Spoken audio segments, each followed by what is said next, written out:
آج election commission نے محترمہ فریال تالپور صاحبہ کے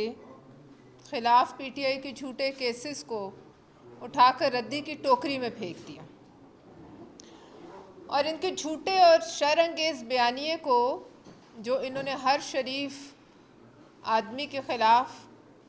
ہر شریف مخالف کے خلاف کئی سالوں سے دھندا بنا کے چلایا، اس کو آج دھول چاٹنی پڑی۔ اس جماعت کی جھوٹی، فسادی اور خائن پروپیگنڈا طبیعت اور ان کا ایک جو مصمم ایک ارادہ ہے کہ اپنے علاوہ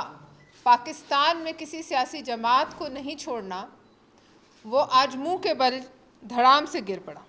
اور ان کا جھوٹ کا پلندہ خود ہی